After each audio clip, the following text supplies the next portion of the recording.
L'expression naître avec un ballon dans les mains, je pense elle prend son sens dans notre famille. C'est passionnel, je pense, la relation qu'on a avec le volley. Évidemment que d'intégrer l'équipe de France A le plus vite possible pour moi, ça fait partie de mes objectifs. Je me laisse aucune limite et hâte de pouvoir évoluer le plus vite possible pour prétendre pouvoir faire des Jeux Olympiques à Paris.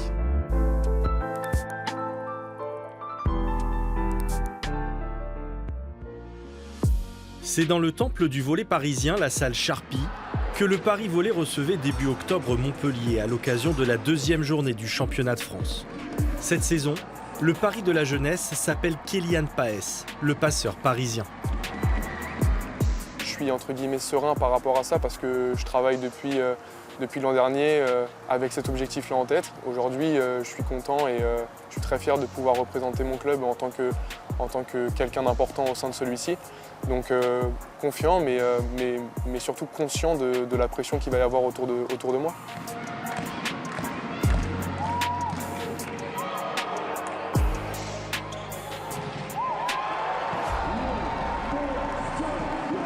Oui, il va avoir les clés du camion. Je lui ai confié cette responsabilité, donc c'est déjà acquis, ça, c'est déjà acté. C'est bien qu'il se sente prêt, mais il faut qu'il ait aussi conscience qu'il a encore plein de choses à apprendre et à développer dans son jeu, que ce soit techniquement, tactiquement, en termes de gestion sociale aussi de ses coéquipiers, parce qu'un passeur, il y a beaucoup de choses qui rentrent en ligne de compte. Pour un passeur, le plus important, c'est sa qualité de passe, mais il est aussi le rôle central de l'équipe. Et quand on dit ça, c'est parce que plus qu'un impact dans le jeu vraiment qui est central, c'est-à-dire il touche tous les ballons dans un point, il est vraiment celui qui arrive à faire bien vivre une équipe dans sa performance. Il doit être capable de donner à chaque joueur ce dont il a besoin et c'est le passeur qui décide de ça.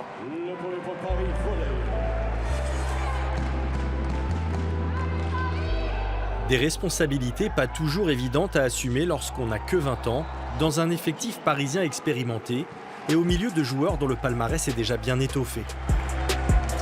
On accueille quand même des grands noms. Alexis Gonzalez qui est champion de France l'an dernier, Nico Mendes qui est médaillé olympique. Je pense que moi aussi dans ma personnalité, c'est le leadership, surtout dans la communication, c'est quelque chose qui me plaît. Donc ouais, malgré mon jeune âge, je vais devoir endosser ce rôle. Ouais.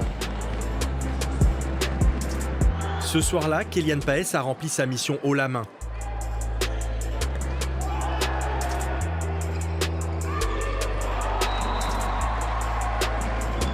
Il a été le grand artisan du succès 3-0 du Paris Volley face aux champions de France en titre Montpellier.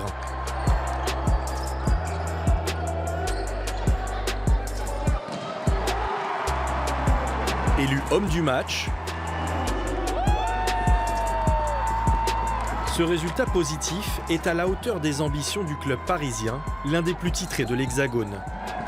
Entre premier et deuxième objectif, le premier sera les playoffs, évidemment, de finir dans les 8 premiers du championnat. Ça va être autant dur que les autres années, mais d'autant plus que le niveau augmente. Cette année, ce sera quelque chose de très dur à aller, enfin de dur en tout cas d'aller chercher, mais je pense qu'on en est largement capable. Évidemment, on a toujours en tête la petite coupe à aller soulever à la fin. Ouais.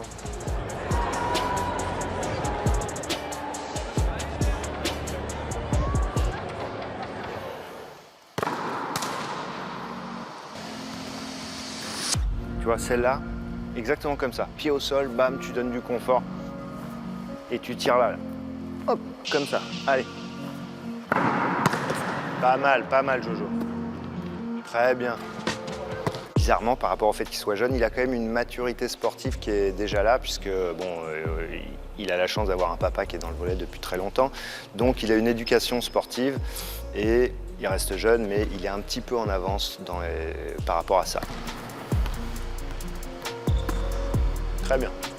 Dorian Rougeron, l'entraîneur parisien, connaît bien Mauricio Paes, le papa de Kélian. Avant de prendre les rênes de l'équipe première, il a été son adjoint et a remporté avec lui 4 titres de champion de France avec le club de la capitale. À peine âgé de 10 ans, c'est en grand fan que Kélian les a vécus avec beaucoup d'admiration. D'avoir un papa qui a gagné autant de choses avec un palmarès autant gonflé, je pense que justement ce serait dommage pour ma part de le prendre d'un côté négatif. Ça me pousse tous les jours et je me dis que j'ai envie de faire pareil et si ce n'est plus pour peut-être essayer de le rendre le plus fier possible. Profite, Kéké, quand t'as la balle là. pour la balle à une main, profite que c'est la vite en 4. Parce que quand tu joues à une main, toi, tu as tendance à jouer tout le temps derrière. Et après, ça devient une tendance. Donc là, profite, essaye, même, on est à l'entraînement, travaille. C'est un passeur qui est joueur, qui a des qualités au service et d'organisation au bloc. Il doit encore progresser techniquement au bloc, en défense aussi, et stabiliser techniquement à la passe. Évidemment, il a encore beaucoup de choses à développer dans son jeu, puisque c'est un jeune passeur, mais c'est un potentiel indéniable. Formé dans l'équipe France Avenir 2024 du Centre national basé à Montpellier, Kélian est l'un des espoirs du volley français. L'été dernier, il s'est hissé avec les Bleuets jusqu'en finale de l'Euro des moins de 22 ans, qui avait lieu en Pologne. Battu en finale par l'Italie 3-7-1, ce premier échec n'a pas été facile à digérer. On en joue peu, je pense, des finales dans une carrière, et je pense qu'il n'y en a aucune qu'on peut négliger. Donc je pense que, comme tout athlète, en tout cas moi qui déteste la défaite, quand on est en plus si proche d'un objectif qui était quand même l'objectif de l'été, c'était très frustrant, mais je pense que, comme j'ai pu le dire auparavant, c'est une défaite qui nous a fait et qui, en tout cas, moi, m'a fait beaucoup apprendre et me fera encore beaucoup apprendre. Tomber pour mieux se relever et viser encore plus haut. L'objectif pour Kélian Paes est maintenant d'intégrer l'équipe de France A. Je suis jeune et je pense que de temps en temps, notre petit défaut, c'est d'être impatient. Donc évidemment que le plus vite possible, j'ai envie de l'intégrer. Les places sont chères, hein. Il y a 2 passeurs en équipe de France. Il y en a un qui est assez jeune, Antoine Brizard, qui a encore, je pense, de belles années devant lui, et Benjamin Tognotti, qui joue encore à haut niveau. Donc il a le potentiel, évidemment, à lui maintenant d'aller gagner sa place. Si l'envie de rejoindre Léa n'est plus approuvée, la difficulté pour Kélian est que la hiérarchie chez les Bleus n'est pas simple à bousculer. Dans une génération de joueurs incroyables qui évoluent ensemble depuis plusieurs années maintenant et qui a déjà tout gagné sous les ordres de Laurent Tilly. Un titre européen, 2 ligues mondiales et pour couronner le tout, un titre de champion olympique à Tokyo.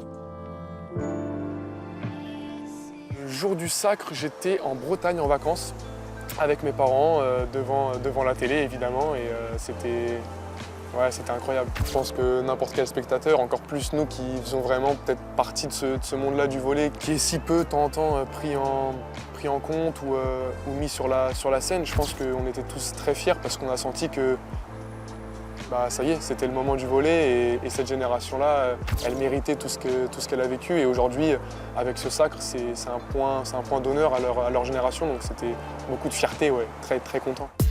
Une équipe de France qui n'est toujours pas rassasiée. En juillet dernier, les Bleus ont remporté en Italie la Ligue des Nations, anciennement la Ligue mondiale, pour la 3e fois de leur histoire. Un premier succès pour l'Italien Andrea Gianni, le nouveau sélectionneur français, qui aura pour mission de conserver l'or olympique à Paris en 2024. Je pense qu'Andrea Gianni, c'est un très grand nom du volley mondial, c'est un monument dans son pays qui est l'Italie. Et je pense qu'il fait partie effectivement des personnes qui sont capables d'endosser ce rôle-là.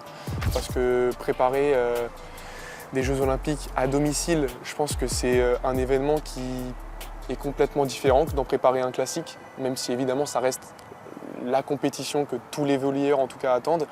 Mais je pense que non, il sera capable évidemment de l'amener, j'espère, au sacre une 2e fois.